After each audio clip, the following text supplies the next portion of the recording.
Olá pessoal, estamos de volta aqui, curso de administração, módulo 2. Vamos ver agora então, gente, os problemas da burocracia. Isso é bom e interessante a gente falar, porque é muito cobrado, digamos assim, as características da burocracia, e aí bota um problema da burocracia. Porque é natural, nós todos convivemos com o setor público, ou seja lá onde você estiver dentro do Brasil, você tem algum contato com o setor público e normalmente a gente sempre reclama da burocracia. Ou seja, é lenta no atendimento às pessoas, não está preocupado com o que as pessoas estão passando ali naquele momento. Ou seja, a visão que a gente tem da burocracia, eu brinco que burocracia virou quase como um xingamento. Então, assim, mas isso não são as características. O que a gente fala da burocracia são os problemas, ou seja, o que na prática acabou ocorrendo. Então, vamos dar uma olhada nos principais problemas da burocracia. Ou seja, a perda da noção global, perda da noção do todo, aquela pessoa ali fica muito preocupada ali em cumprir normas e regras e esquece às vezes até do qual é o objetivo do trabalho dele. Lentidão na comunicação e no processo decisório. Aqui, gente, é o grande problema da formalização. Então, como a gente estava falando, na hora que eu tenho que passar informação única e exclusivamente através de um memorando, de um processo assim, burocrático, como a gente brinca, né? Ou seja, formalizado, ou seja, eu não posso simplesmente, às vezes, mandar um e-mail para uma área. Eu tenho que mandar um processo formal, escrito, isso tem que passar pelo meu chefe, depois tem que passar do chefe para o meu chefe, e aí vai para o outro nível, e aí até descer naquele sujeito, e ele responder e voltar até você, leva às vezes um mês uma comunicação. Por quê? Por causa da formalidade. Isso, claro, gente, feita de forma excessiva. Tá? Mas isso ocorre na burocracia, ou seja, as pessoas estão preocupadas com cumprir regras, e muitas vezes regras até de como a informação tem que ser veiculada, e isso então leva o quê? A uma lentidão, a um tempo perdido desnecessariamente. Com isso, gente, o processo decisório ele necessita o quê? De informação. Se você leva muito tempo para que a informação chegue até o gestor, você necessariamente tem o quê? Lentidão no processo decisório. O setor público, como a gente está acostumado a ver, demora muito para tomar decisões. Demora muito por quê, gente? Porque as informações demoram a chegar naquelas pessoas. Ou chegam de maneira incompleta, ou muitas vezes quando chegam, não adianta mais. Então, por exemplo, nós estamos aqui... todos aqui devem estar lembrando da tragédia que teve lá na região serrana do Rio de Janeiro, onde o setor de meteorologia tinha informação de que existiria uma chuva, isso até foi passado, só que o setor público demorou tanto a lidar com aquela informação que não serviu para nada. Na hora que isso foi veiculado, a chuva já tinha acontecido, as pessoas já tinham morrido. Ou seja, o processo de formalização, quando ele é muito excessivo, quando ele é exagerado, ele leva à lentidão na comunicação e no processo decisório. Ou seja, a formalização excessiva, então, ela gera isso aqui. Ou seja, você tem muita formalização, tudo é padronizado. O que acaba ocorrendo também, gente? Você tem, com a formalização, você cria uma cultura legalista, você cria uma preocupação daquele gestor não em atingir um resultado, mas em cumprir a regra que ele tem que cumprir. Então vamos imaginar, por exemplo, que eu te falo o seguinte, olha, Cicrano, eu preciso que você vá daqui até São Paulo, por exemplo. Estou aqui no Recife gravando a aula. Só que eu não vou virar para ele e falar, olha, fulano, faça do jeito que você achar melhor. Eu vou falar, olha, por favor, você vá às 19 horas, você vai pegar um ônibus e depois você vai pegar um carro, pegar o carro B. Ou seja, tudo eu vou dizer para ele em mínimos detalhes quais são os passos que ele tem que fazer. Gente, o que vai acontecer? Aquela pessoa ali, ela não vai estar preocupada com o horário que ela vai chegar em São Paulo. Ela vai estar preocupada o quê? Em ela cumprir com os passos exatos que eu disse para ela que ela tem que cumprir. Com isso, gente, o que gera? O gestor ele deixa de estar preocupado se ele efetivamente está cumprindo aquela função social daquele órgão e está preocupado o quê? E se ele está cumprindo as normas e regras que foram estipuladas para ele. Ou seja, toda organização necessita de ter alguma regra, de ter normas. Mas quando isso é em excesso, você desvia o foco de atingir o resultado para atingir o quê? Para simplesmente ficar cumprindo regra e norma, tá? Então a gente fala muito, hoje em dia, por exemplo, a gente está buscando no setor público exatamente diminuir isso, ou seja, diminuir a preocupação só com regras para buscar o quê? Resultado. Ok, gente? Então vamos lá. É o que a gente falou aqui, não é verdade? E outra coisa, quando você está única e exclusivamente preocupado, gente, com essas regras, com o cumprimento de normas, você tem o que, gente? Pouca inovação. Você mata a criatividade. Então, na hora que aquela pessoa está preocupada ali, não em melhorar, não em fazer algo melhor, mas em cumprir uma regra, uma norma que muitas vezes foi estipulada há 20, 30, 40 anos atrás, você faz o que, gente? Cria a cultura da comodidade. Ou seja, você cria a cultura da rigidez. Aquela pessoa, aquela organização, quando a gente fala que a organização é rígida, por que a gente fala que ela é rígida? Porque ela tem dificuldade de se adaptar. Ela tem dificuldade de se moldar aos desafios que vão aparecendo. Então, na hora que a gente fala, por exemplo, pintou um novo concorrente, aquela organização não mudou em nada, ela é rígida, ou seja, ela tem tanta dificuldade de alterar o comportamento dela, porque os processos, a estrutura, a cultura dela não deixa ela fazer o quê? Ela se adaptar a uma mudança do ambiente externo, tá? Então, o que leva, então, no caso, o setor público, ou qualquer empresa que seja burocratizada, né, que tenha esses problemas da burocracia, leva ao quê? Há uma dificuldade na criatividade. Joãozinho entrou lá na empresa burocratizada e falou, rapaz, por que a gente não faz X, Y, Z? Aí o chefe dele já vem e faz o seguinte, Joãozinho, isso sempre foi feito assim, Joãozinho. Tem um decreto, uma portaria 422, bloco 47, que diz isso e ponto final. Ou seja, você tem uma dificuldade, então, de buscar o novo. Por quê? Porque você tem, então, essa cultura legalista de buscar única e exclusivamente o quê? Cumprir as regras, cumprir as normas, e elas são imensas e inúmeras, tá? Então, gente, a gente viu basicamente aqui os principais problemas da burocracia, e daqui a pouco a gente vai ver como isso é cobrado. Então, vamos relembrar aqui. Perda da noção de todo, ou seja, para que serve aquela empresa ali, aquela organização. Lentidão no processo de comunicação, e aí você tem lentidão no processo de decisão, por causa da formalização excessiva. Isso leva a uma cultura de preocupação em cumprir só a regra, a norma, e não a ter resultado. E isso também leva a você ter uma rigidez e falta de criatividade, de inovação naquele setor, tá? Então, vamos lá, vamos para a próxima, ver como é que isso é cobrado em concursos. Vamos lá, Fundação Carlos Chagas, Ministério Público do Sergipe, administrador 2009. Organizações regidas por normas, leis, estatutos e regimentos escritos que definem seu funcionamento, têm por fundamento a escola. Então vamos lá, gente, essa aqui é tranquila agora, né?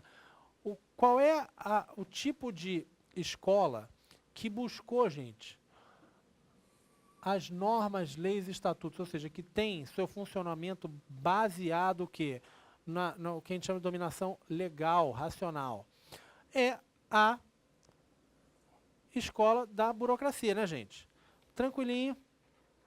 Baseado o que, então, gente? No que a gente chama na dominação racional legal.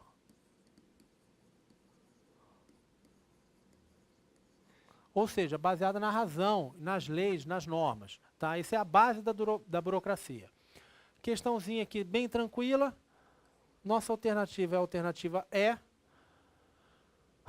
As organizações regidas por normas, leis, estatutos e regimentos escritos que definem seu funcionamento têm por fundamento a escola da burocracia. Vamos lá, próxima alternativa, próxima questão. Questão do CESP, TRT, Psicologia 2009. Para Max Weber, a burocracia é caracterizada por comunicações impessoais, informalidade nas comunicações interpessoais e caráter legal das normas. Pessoal, vamos lá. O que ele está querendo dizer é o quê? Quais são as características da burocracia? Ou seja, vamos lá. É caracterizada por comunicações impessoais? Gente, ou seja, você aqui, na hora que você está se comunicando com alguém pela teoria da burocracia, você tem que ser impessoal, ou seja, tratar todo mundo de mesma maneira. Você não tem, por exemplo, no setor público, que nem a gente escreve um e-mail, e aí, amigo, como é que está, meu camarada? Não existe isso no setor público. Prezado senhor, tem até várias regras, excelentíssimo senhor, ou seja, você trata as pessoas de acordo com o quê? Com o seu cargo, com a sua a ocupação e não de acordo com a pessoa, tá? Informalidade nas comunicações, gente, agora informalidade não. Você tem a formalidade, né? Formalidade nas comunicações, ou seja, aquilo ali é formal, tem que ser escrito, tem todas, se você está mandando para alguém dentro da sua secretaria de um modo, se você está mandando para outra pessoa é outro modo, ou seja, existe em todo um padrão, uma formalidade, como é que você tem que ter a comunicação dentro da burocracia. E caráter legal das normas, está ok também, mas a questão está errada por causa dessa informalidade, muito pelo contrário, é formalidade. Ok, pessoal? Vamos para a próxima questão, questão CESP também, Unipampa Administrador 2009. Ao valorizar a meritocracia como forma de promoção, o administrador estará se pautando na teoria da burocracia. Pessoal, beleza. Mas isso aqui, às vezes, é pegadinha para quem não estudou. Porque muita gente confunde a burocracia com a realidade brasileira, onde você tem, por exemplo, clientelismo, patrimonialismo, mas isso não é baseado na teoria da burocracia. Isso é característica, às vezes, da administração pública brasileira. Mas isso é característica do patrimonialismo.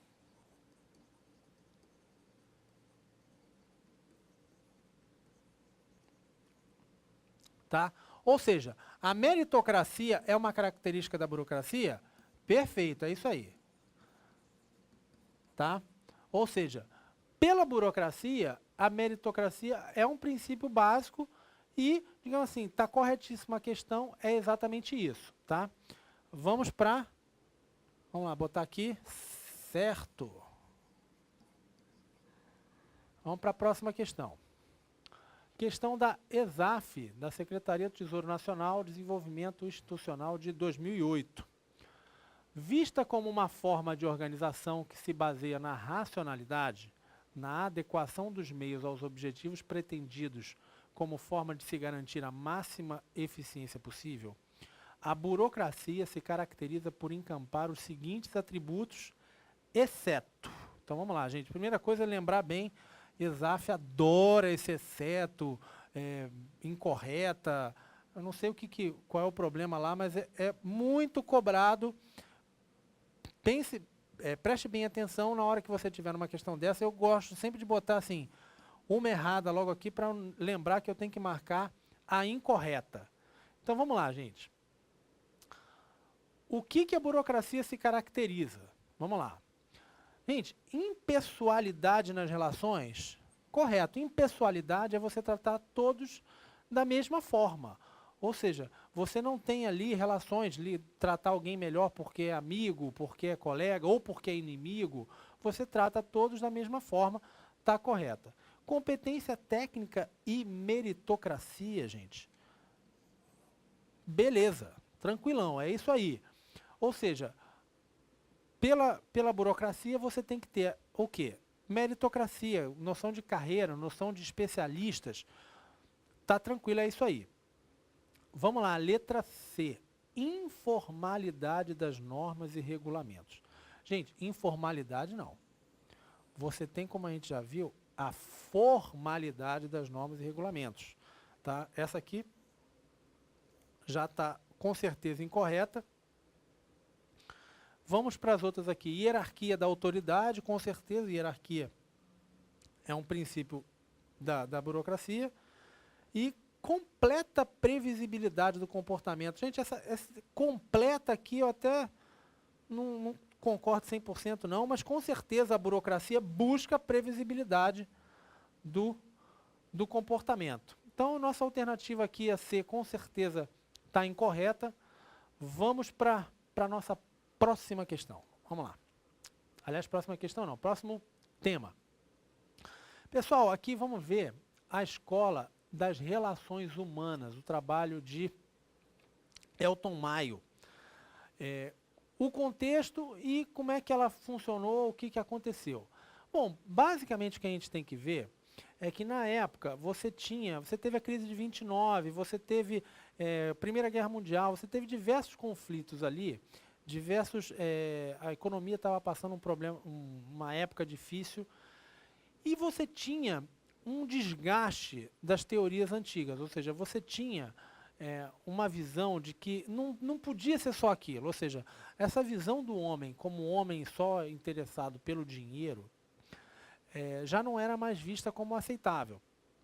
E você tem ali, além disso, além desses conflitos de capital-trabalho, é uma época que tinha muitas greves, muitas disputas entre trabalhadores e patrões. Você teve a vinda de vários trabalhos de psicólogos na época, de pesquisas na área de administração, o próprio trabalho do Freud. Ou seja, você tem ali, diga assim, todo um estudo, análise de como realmente funcionaria aquele ser humano, como ele se motivaria, como ele estaria podendo se comprometer, o que motivaria, o que levaria aquela pessoa a fazer algum trabalho. Tá? Então, você tem aqui a crise no capitalismo liberal, ou seja, você tem ali crise de 29,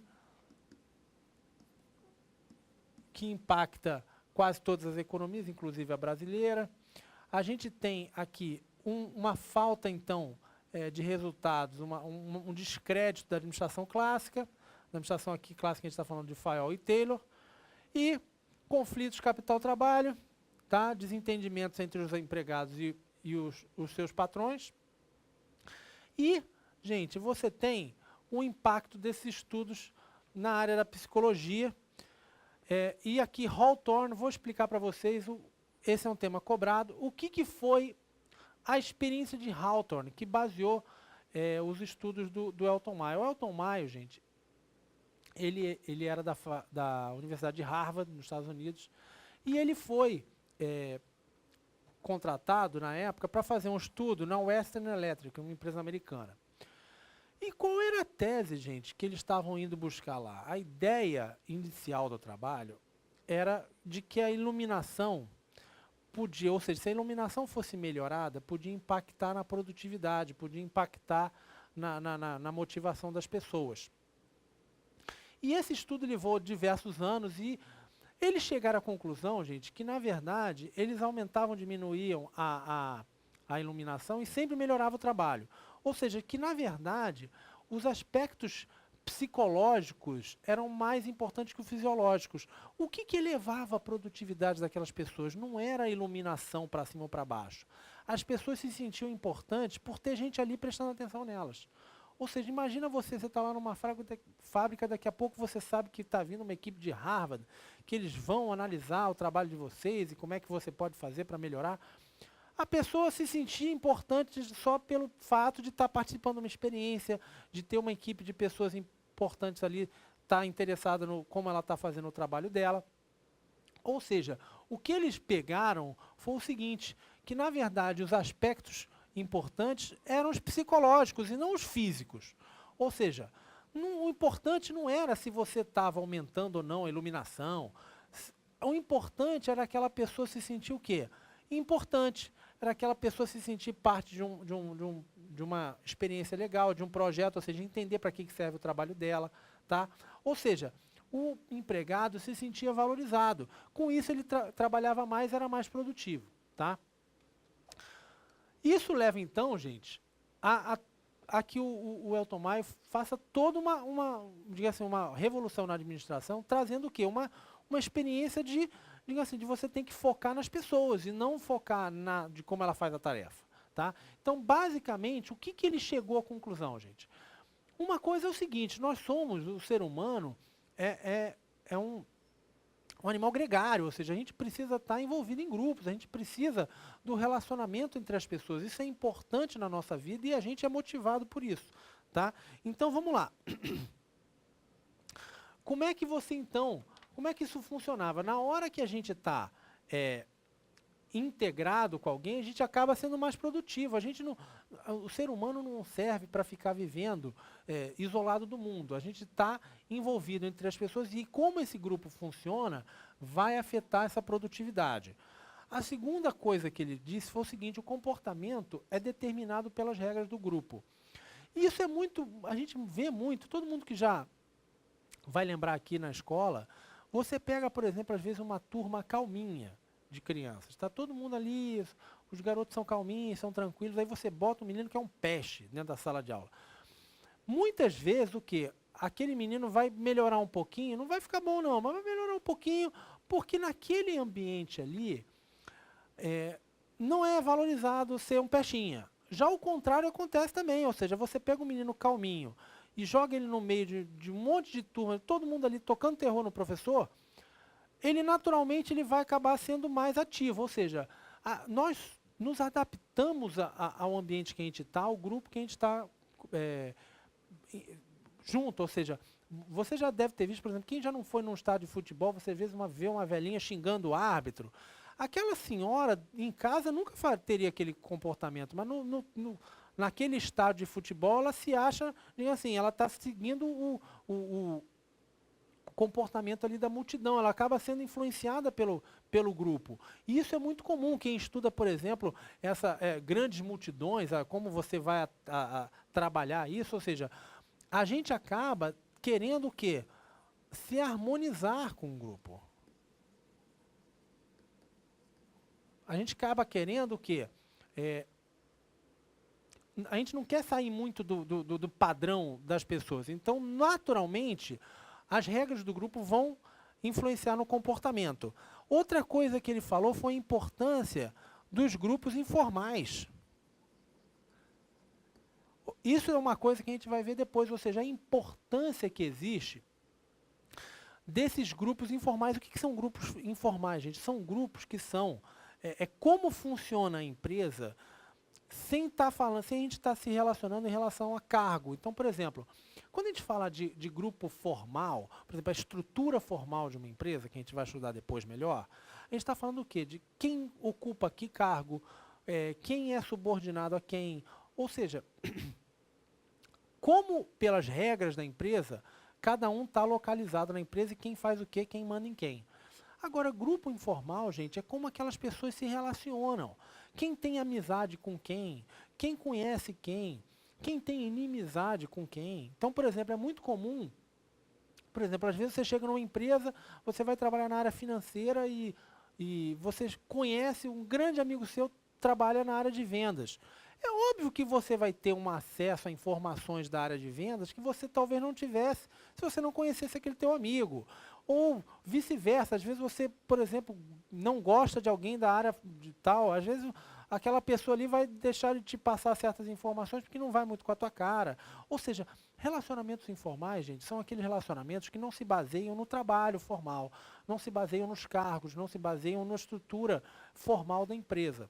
E são importantes, ou seja, não é só o relacionamento formal que é importante, o relacionamento informal também tem sua importância e a gente vai ver depois como é que isso impacta.